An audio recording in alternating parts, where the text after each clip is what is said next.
The bell echoes sharp and metallic, and time begins to fold in on itself. 9 seconds don't seem like much until every gaze locks onto that 18-year-old standing at the center of the ring, treated as if he's there by mistake.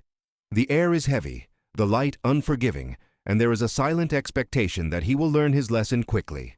The opponent advances with seasoned calm, certain that control already belongs to him.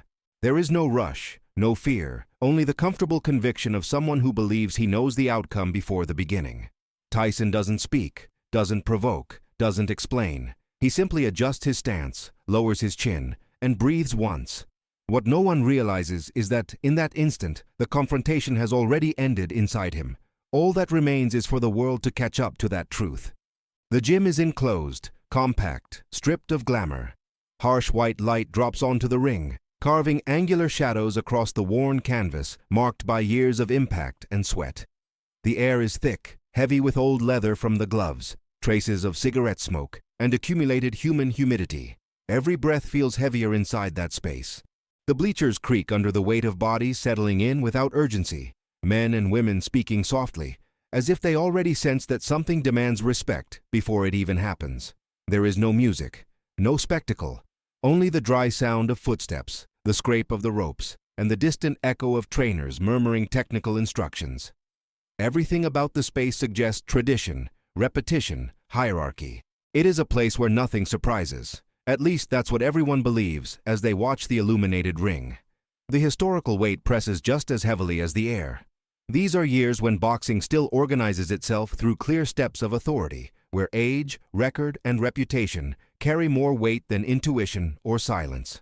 Young fighters enter to learn, to make mistakes, to take punishment with dignity. The environment legitimizes this script without anyone needing to say it out loud. Eyes move over the boy in the center of the ring with contained curiosity, some with mild contempt, others with almost paternal indulgence. There is no open hostility, only the comfortable certainty that order will be maintained. The gym functions like an informal court. Every held breath is a silent verdict. Every second before the start reinforces the sense that this is no place for improvisation. The atmosphere is not aggressive, but it is final. Anyone who steps into that space knows they will be measured, and almost always put in their place. As the audience settles into this invisible consensus, the silence grows almost ritualistic. Conversations fade, coughs become rare, chairs stop creaking. There is a controlled expectation, not of chaos but of confirmation. The lights do not flicker, the environment does not change. That is precisely what makes everything more tense. Nothing announces rupture. Everything follows a familiar, comfortable protocol repeated hundreds of times before. The ring, surrounded by frayed ropes, feels neutral, almost impersonal, as if it were incapable of producing anything new. But that neutrality is deceptive. Inside it, every detail amplifies error, every second exposes truth. The gym takes no sides, protects no one, it simply observes. And in that moment, it observes a young man being silently placed into a category he has not yet contested, but which is about to collapse. Mike Tyson remains silent at the center of the ring, as if the surrounding noise has no permission to reach him. His body does not seek to impose. It folds inward, compact and economical, every muscle prepared to respond without waste. At 18, he does not carry the classic look of a champion, but there is something unsettling in his stillness. His feet barely move, adjusting millimeter by millimeter on the canvas, as if they already know the space before touching it. The lowered gaze is not insecurity, it is focus. Inside him, there is no hurry, no anxiety, only execution. He is not thinking about the audience, nor about the opponent as a symbol. He is thinking about distance, timing, angle. Years of severe discipline organize themselves in silence, ready to emerge without warning at the exact moment they are needed. Across from him, the antagonist occupies space with ease. His gestures are broad, almost instructional, like someone accustomed to being watched and respected. His longer frame shows signs of time, stiffness in the shoulders, small scars, a breath that reveals effort before the fight even begins. He trusts what he has built. His identity is anchored in experience, in previous nights, in accumulated victories that no longer require constant vigilance. When he looks at Tyson, he does not see threat. He sees continuity of the system. A young fighter who must learn, be tested, perhaps corrected. That confidence is not born of malice, but repetition. He has been here many times. He has seen promising youths fail. The problem is that he believes everyone follows the same script, and that belief leaves him exposed. Between them, a silent contrast forms that few perceive. Tyson observes without judgment, collecting information invisible to most: the opponent's rhythm, the relaxed guard, the slight delay between intention and movement. The antagonist, in turn, sees only what confirms his certainty: youth, silence, a closed posture. Neither speaks, yet a dialogue unfolds, made of breathing, micro-adjustments, unspoken choices. The audience's empathy splits without realizing it. Some align with the calm authority of the older fighter. Others feel something unsettling in the boy's silence. They cannot explain it. They just feel it. It is in this invisible space, before any punch is thrown, that the real conflict has already begun, and where one of them is already at a disadvantage without knowing it. Tension builds even before the first official movement. The antagonist circles calmly, like someone leading a practical lesson, testing the space, imposing presence. There is comfortable confidence in his posture, the certainty that he controls both pace and outcome. Tyson follows with his eyes, not responding immediately, allowing distance to be established on the other's terms. To observers, this looks like hesitation. To him, it is reading. Each step reveals patterns, tiny flaws, nearly imperceptible excesses. The audience interprets silence as submission, and that collective reading creates real risk. If he makes a mistake, the fall will be symbolic. It will not just be physical defeat, but confirmation of everything they think about him. The ring becomes a place of imminent judgment, where any wrong choice costs more than a punch. As seconds pass, the antagonist begins to dictate the mood. His movements are wide, almost relaxed, as if demonstrating dominance without effort. He advances just enough to mark territory, but not enough to expose himself, or so he believes. Tyson keeps his guard closed, absorbing psychological pressure without reacting. The crowd senses the imbalance and starts anticipating a predictable ending. Some eyes drift away, as if the result were already known. This is the most dangerous moment for the young fighter, when the collective narrative solidifies before action. The antagonist senses this and feeds on expectation. His confidence grows, and with it, a subtle negligence. He fails to notice that his predictability is becoming an open map for someone who knows how to read it. The conflict sharpens when the antagonist finally commits with more conviction. It is not a full attack, but an assertion, a silent invitation for Tyson to react like a novice. The audience holds its breath. This is the kind of move that usually provokes retreat, defensive adjustment, forced learning. But Tyson does not react as expected. He neither panics nor fully closes himself off. There is a nearly invisible micro-adjustment in his feet, a minimal shift in his body's axis. These details go unnoticed by almost everyone, yet they are decisive. Risk is now absolute. If the adjustment fails, there will be no time to correct. The ring seems to shrink, as if all space were being compressed into a single point of decision rushing closer. At that moment, the antagonist believes he has complete control. His mind is already several steps ahead, anticipating a longer exchange, a patient victory. He does not realize Tyson is operating under a different logic. For the young fighter, there is no extended fight in that instant, only a narrow window that opens and closes quickly. Tension reaches a silent peak.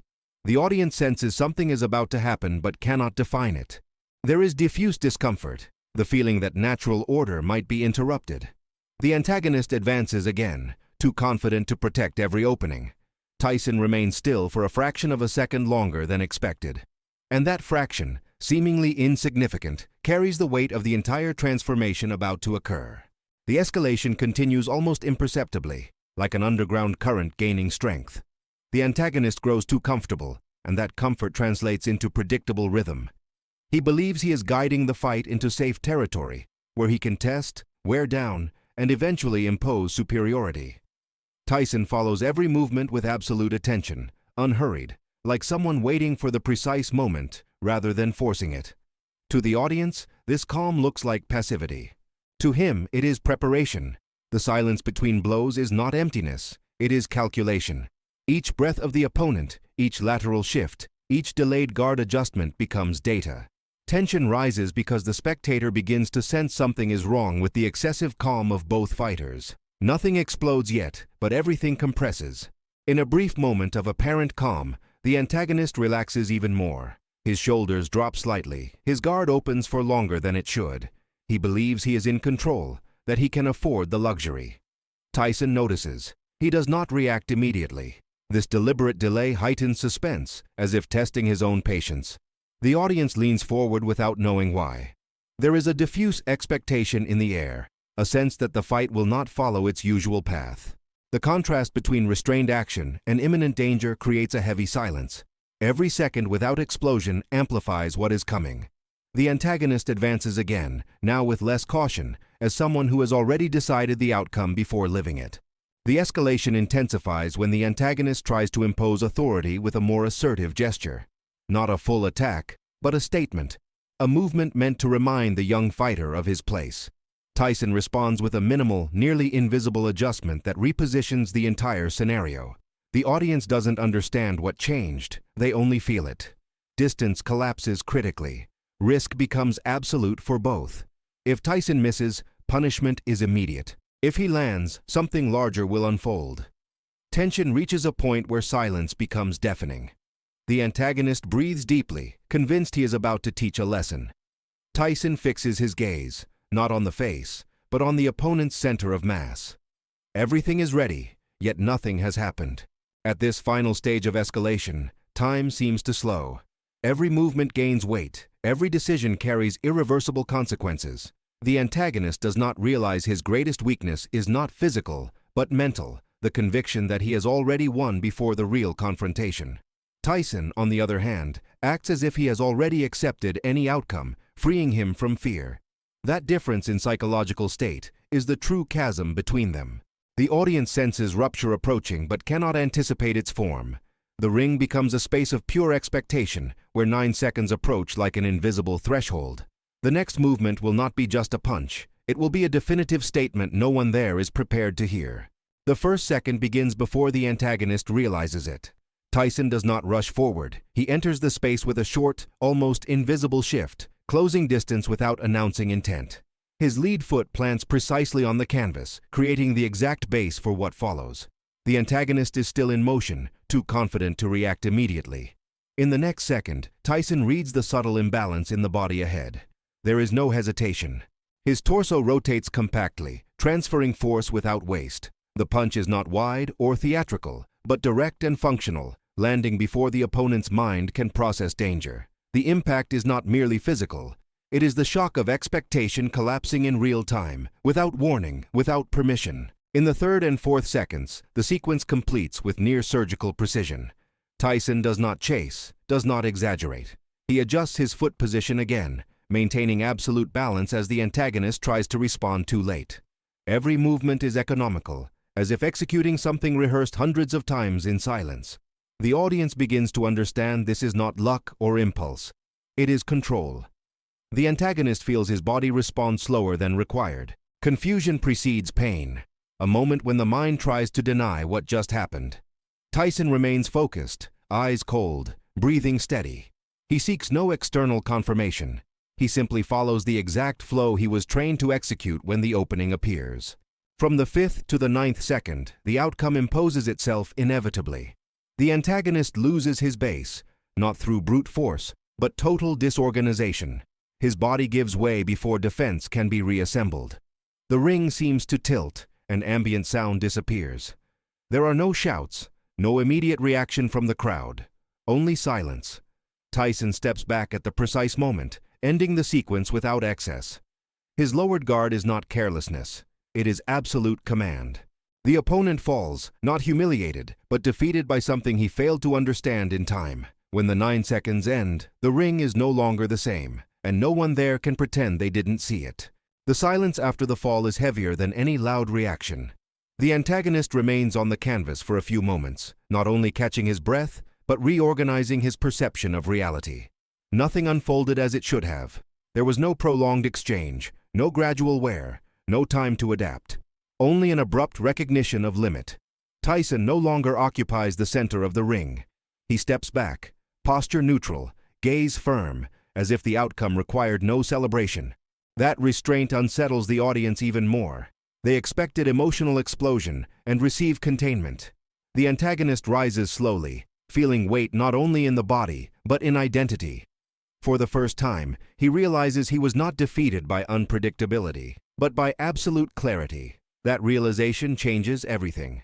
When their eyes meet again, something different happens. Tyson shows no contempt, no overt superiority.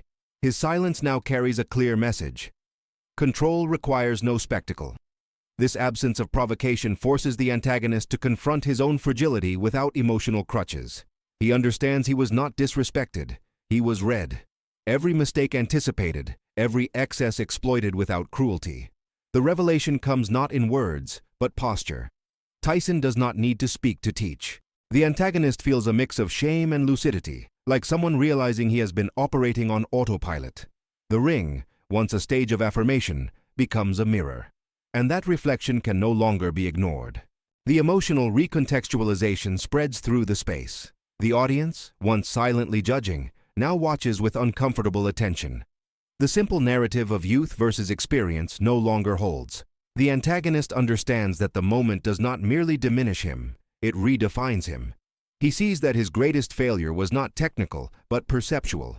Tyson, in turn, maintains the same serenity as at the beginning, as if the conflict had been resolved long before it began. The true impact of the encounter lies not in the fall, but in what it reveals about vigilance, ego, and humility. When the referee intervenes, the moment is already engraved, not as spectacle, but as an unavoidable lesson neither of them will forget.